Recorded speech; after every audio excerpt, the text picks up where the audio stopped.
Adrián receives a video message from his girlfriend, Belén. She speaks calmly, looking directly into the camera as she tells him it is over. She is leaving. She asks him not to look for her, not to call. Then the screen goes dark, and just like that, she is gone. Adrián does not handle it well. That same night, he goes to a bar alone and drinks with the kind of focus that has nothing to do with enjoyment.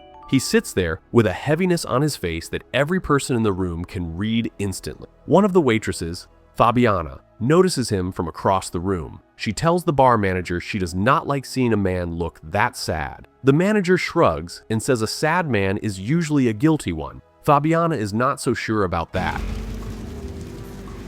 Adrián keeps drinking until closing time. When Fabiana brings the bill, she offers to help him get home safely. He refuses at first. He insists he is fine, even as the room seems to tilt slightly under his feet. Just outside the bar, he walks into someone, an accidental collision that turns into a confrontation almost immediately. A punch lands. Adrián goes down. Fabiana, watching through the window, rushes out and pulls him away before things get worse. She decides to drive him back to her place. In the car, even in his condition, Adrián's hands move in small, deliberate gestures, following the rhythm of whatever is playing on the stereo. It is automatic, unconscious. Fabiana notices. She already understands something essential about who he is before he even introduces himself properly. When they arrive at her apartment, he falls asleep and does not wake until morning. The next day, Fabiana offers him something to drink and introduces herself by name. Adrián is briefly confused about how she knows his name. She explains that he told her everything the night before. He doesn't remember. Uncomfortable and clearly embarrassed, he thanks her and leaves quickly. At orchestral rehearsal, Adrián stands in front of his musicians with a baton in hand and an entirely absent mind. He is a talented conductor, that much is obvious, but today the music barely registers. Everything that happened last night and everything that arrived in that video before it has followed him into the hall. That night, he goes back to the bar. Fabiana is there, working. She sets his drink in front of him without being asked. At some point during the evening, something shifts. Adrián reaches out and takes her hand. He apologizes for how cold he was that morning. She doesn't hold it against him. After the bar closes, he brings her to the orchestra stage, and they spend the night together. It does not take long after that for Fabiana to move into his house. The house itself is large and isolated, sitting outside the city in the kind of quiet that sounds different from peace. It is the quiet of distance, of emptiness. Adrián prefers it that way. When Fabiana asks him over breakfast why he chose to live so far from everything, he simply says he likes the silence. That same morning, before breakfast is even over, two men arrive at the front door. They are detectives named Franco and Brando, and they have questions about Belén. According to immigration records, Franco explains, Belén never left the country. There is no record of her crossing any border, which means the story of a woman simply walking out of her own life is not holding together the way Adrián said it would. The detectives ask to look around. Adrián cooperates, explaining that he has been renting the house for about 2 months, that Belén left of her own choice, that she told him she was leaving for another man. He says he has already contacted her friends and family and that no one seems to know where she is, but he insists this is not a disappearance. This is a decision she made. Franco and Brando listen carefully and write things down and do not appear fully convinced. Fabiana watches all of this from the side of the room, asking her own quiet questions, absorbing more than anyone realizes. That night, Adrián sits at the piano and plays. Fabiana relaxes in the bathtub. She is lying there, eyes half closed, when she hears something. A strange sound, like something knocking softly inside the wall. Then the water begins to move on its own. A subtle ripple, rhythmic and unexplained. She sits up. At that exact moment, a crack of thunder, and then the lights die completely. Adrián appears in the doorway a moment later, his silhouette filling the frame. Fabiana's heart is still hammering. He tells her the lights go out during storms sometimes. The old house, the old wiring. He is calm about it in a way that, depending on how you look at it, is either reassuring or deeply unsettling. The power comes back. They continue on. But Fabiana has noticed something else. The dog in the house, which she had assumed belonged to Adrián, sits motionless in front of the bathroom mirror and stares at it with an intensity that animals do not usually reserve for their own reflection. Adrián notices too, and quietly sends the dog out of the room. The next night, one of the detectives finds Fabiana at the bar during her shift. Brando leans across the counter and says what his partner has not said directly: Adrian's girlfriend disappeared, and within weeks, Adrian already has someone new living with him. That is either the behavior of a man who has been deeply wronged or a man who has something to hide. He tells Fabiana she should be careful. Fabiana listens and says very little. A few days later, Adrian conducts a full performance. Fabiana is in the audience. Afterward, Adrian introduces her to Tito, the orchestra manager, and mentions almost casually that he is planning to step away soon and continue his career somewhere else. Tito receives this with warmth and some sadness. He says he is proud of the work they have done together.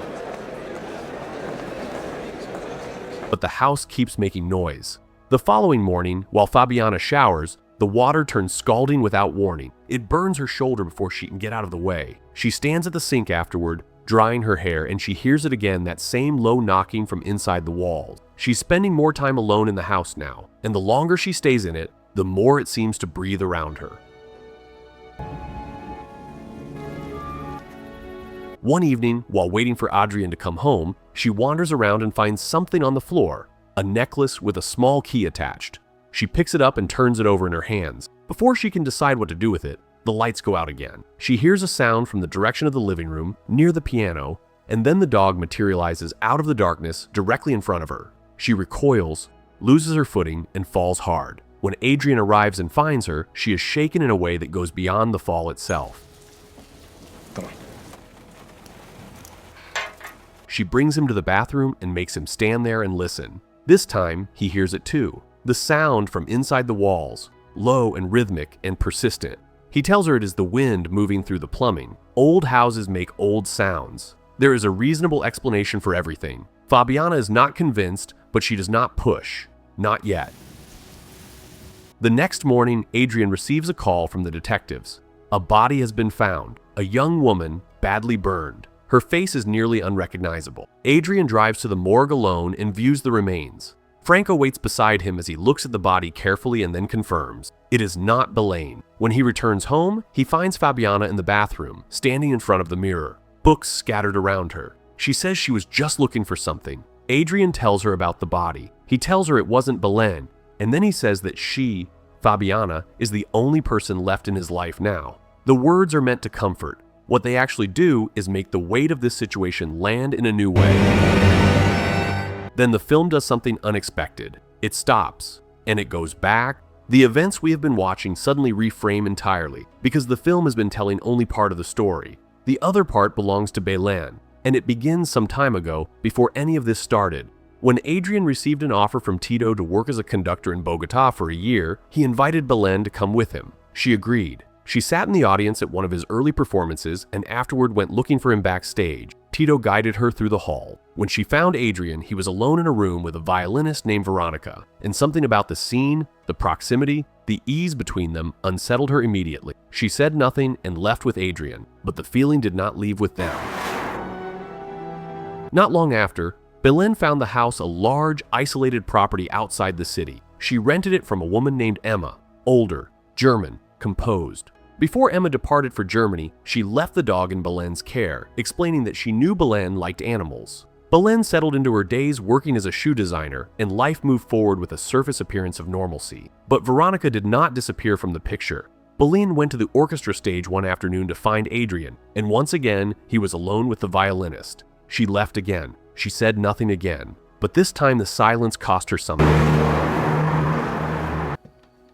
Back at the house, the tension between them broke open. This was not the first time, and they both knew it. The next morning, while Adrian was in the shower, Belén picked up his phone. The messages she found confirmed what she had already begun to believe. Contact with Veronica, ongoing and warm. She confronted him. Adrian admitted that he had flirted with her but insisted it had gone no further. Belén told him to leave. She wanted to be alone. He did not argue. He picked up his things and walked out. It was Emma who appeared shortly after, stopping by without particular reason. Belén let her in, and perhaps because the pain was fresh and the house was quiet, told her everything. Emma listened. She did not offer the kind of comfort that makes a person feel better. Instead, she offered something stranger. She said that maybe Belén should test him, and then she showed her the hidden room.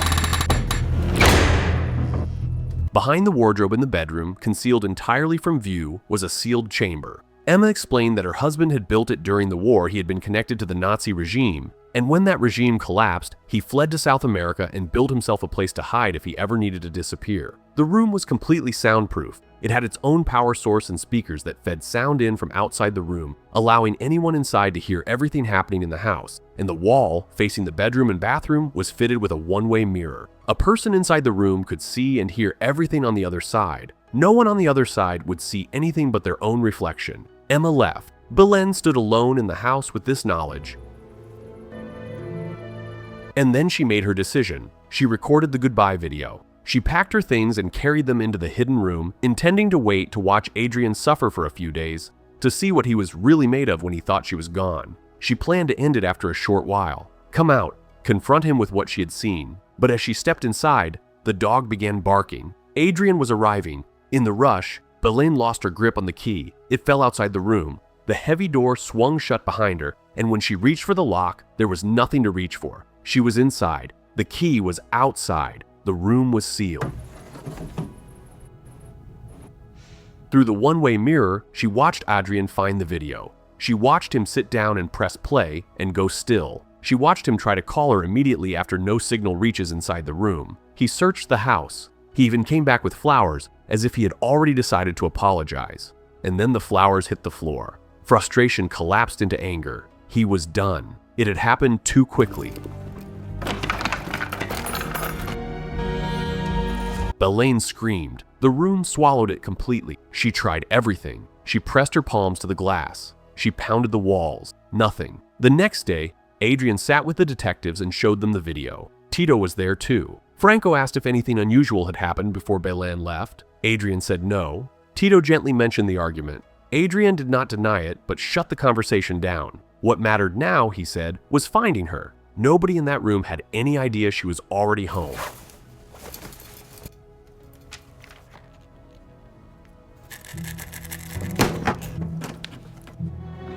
Inside the hidden space, Belén searched every surface. She found Emma's blueprints for the room, and among them, a piece of information that shifted everything slightly. The room was connected to the house's water system. There was a valve inside the room that controlled the hot water running to the bathroom. She also found that the wall on one side met the exterior of the house, and she began scraping at it methodically, slowly, with whatever she could find. For food, she had the old rations Emma's husband had left behind. For water, she had what came through the pipes, even when it was not clean. She drank it anyway.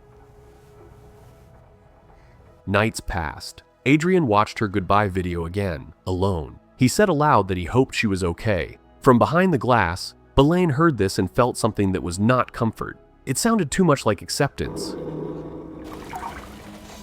She kicked the pipes in frustration. The vibrations traveled through the water system. Fabiana, upstairs in the bathroom, felt the faint disturbance and understood nothing. Belén kept trying. Then one day, the generator inside the room failed. The darkness and silence that followed were different from what had come before. And shortly after that, she heard a woman's voice she did not recognize. A voice that was comfortable inside this house. A voice that belonged. Belén pressed herself against the glass and understood exactly what she was looking at. She watched through the mirror as Fabiana moved through the bedroom, as Fabiana lived her days a few feet away, entirely unaware. She watched everything, powerless and invisible, for weeks. Eventually, she found the valve on the water line. She turned it, and in the bathroom, the water scalded Fabiana without warning. She used it again and again, making the taps run, making the pipes knock, doing everything she could to send a signal that someone might eventually be able to read. One night, she watched Fabiana find the key, the necklace with the small key that fit the hidden room's lock. Fabiana held it up in front of the mirror, and Belén was right there on the other side, screaming at the top of her voice, pressing both hands flat against the glass, her face contorted with desperation. Fabiana held the key up and stared at the mirror and saw only herself. She put the key down and moved on with her evening. Later, Fabiana collapsed. The next day, after the morgue call, Fabiana grew quieter. She spent more time in the bathroom, as though she had not given up on understanding what was happening in that room. Then one afternoon, she filled the sink with water and spoke out loud. She asked questions into the silence. She said, If something is there, move the water. And when she asked the right question, the water answered. The vibrations were unmistakable. When she finally said Belén's name, the response was immediate and strong. Para. Fabiana began to understand. She crossed to the wardrobe and pulled it open. She removed the books from the shelves one by one. She found the keyhole behind them. She stood there with the key in her hand, and she did not open the door. She stepped back. She closed the wardrobe. She walked to the bathroom and said softly that she was sorry. Then she left. What follows that moment matters enormously because it shows you exactly who Fabiana is at her core and what it costs her to be that person. The days after are difficult. Adrián becomes cold again, distant, unreachable. Even the dog seems to have chosen sides. Fabiana packs her things and leaves the house. She goes back to her bar. She waits for Adrián to come and apologize the way he did before. He does not come. Eventually, she returns to the house and tries to communicate with Belén through the pipes again. There is no response. Whatever energy Belén had left has gone quiet.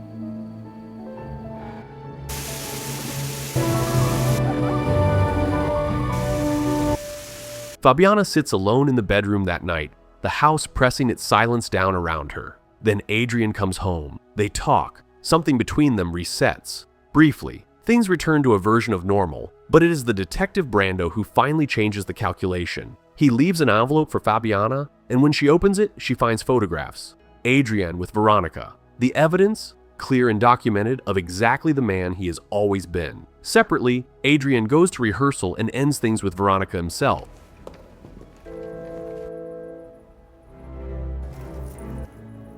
Whatever his reasons are, he makes that choice. Fabiana looks at the photographs for a long time, and then she goes back to the house, alone, while Adrián is away. She opens the wardrobe. She fits the key into the lock. She turns it. The door swings open, and she steps inside. What she finds is a woman barely holding together. Belén has been in that room for weeks. She is pale, exhausted, physically diminished. The space around her shows every day of the ordeal: the walls where she scraped, the empty ration containers, the blueprint spread across the floor. Fabiana moves toward her. Belén. And then Belén moves. It is fast. Before Fabiana can fully process what is happening, Belén hits her with the concentrated force of someone who has been waiting a very long time for exactly this moment. Fabiana goes down. She does not get back up. Belén steps over her, walks into the bedroom, and pulls the hidden door shut behind her. She locks it from the outside. She takes the key. She listens to a voicemail that has been waiting for her. Emma has died in Germany. The house has been left to be sold. Belén stands in the bedroom, the key in her hand.